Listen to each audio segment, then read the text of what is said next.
Então vamos embora falar daquela produtividade. Primeira coisa que a gente tem que entender é que quem fala de produtividade está tendo uma postura de coach e está tudo certo, porque um trabalho de coach bem feito, quem tem formação em coach, quem tem conhecimento de coach como eu tenho, sabe que um bom trabalho de coach funciona muito para muitas situações da vida.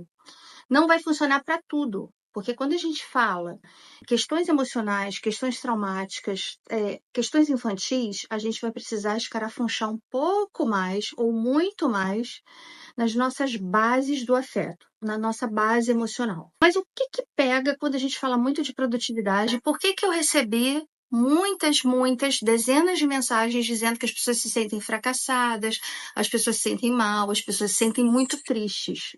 E essas duas palavras pegaram muito, assim, triste e fracassada.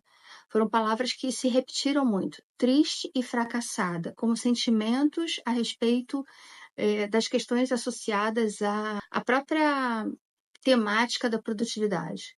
Porque quando a gente olha a produtividade dessa pessoa que se propõe a falar de alta performance, a gente está usando como referência aquilo que ela fala sobre você produzir. Mas a gente não está olhando como referência aquilo que ela passou, o percurso que ela fez para chegar até ali. E o que que acontece que nos deixa triste e fracassado? Nos deixa triste e fracassado porque a gente tende a olhar para aquele resultado ali.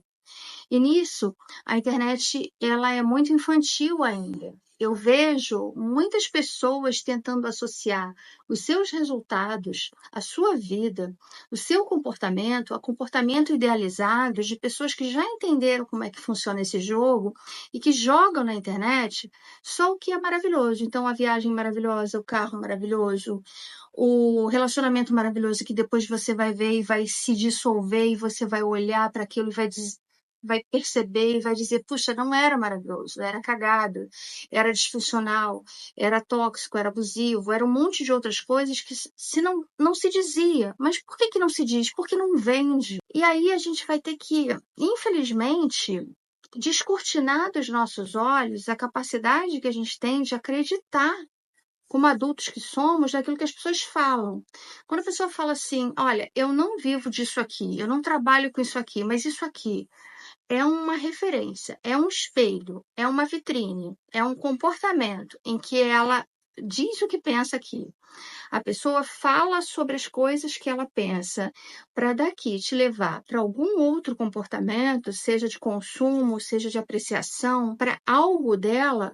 Isso aqui é um trabalho, sim, mesmo que a pessoa diga que não é um trabalho. Isso é um trabalho. Porque se não fosse um trabalho, a pessoa não viria aqui. Exceto uma pessoa que seja extremamente disfuncional, ela não vai dizer tudo sobre a sua vida aqui, porque aqui não é um ambiente próprio para isso. E se isso está acontecendo, há que se ter a maturidade de perceber o seguinte: o que essa pessoa deseja despertar em mim. Então é muito importante que a gente olhe para a gente mesma e retome o nosso senso de responsabilidade adulta, que significa o seguinte: por que que eu preciso me embasar tanto na vida de uma pessoa que eu não conheço para ter em mim uma régua daquilo que está sendo disfuncional no meu comportamento, na minha vida, nos meus afetos, no meu trabalho. E isso você não vai conseguir, você não vai conhecer sobre si olhando para a vida dos outros, mas só sobre um olhar verdadeiro, profundo e adulto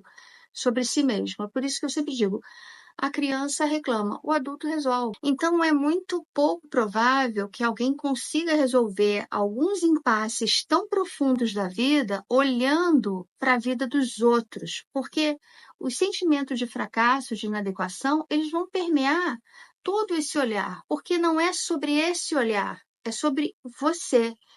E dadas as condições de temperatura, pressão, nascimento, maturidade emocional, traumas e e não traumas, e frustrações, e recalques, e sublimações, e um monte de coisas que você só reconhece quando você conhece, né? Reconhecer é quando você se debruça sobre, é que você vai encontrar as respostas para si, porque nós somos absolutamente únicos.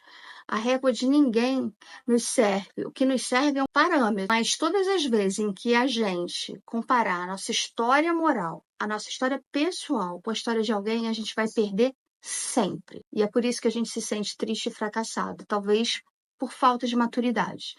De entender que há muita reclamação, mas há pouca ação.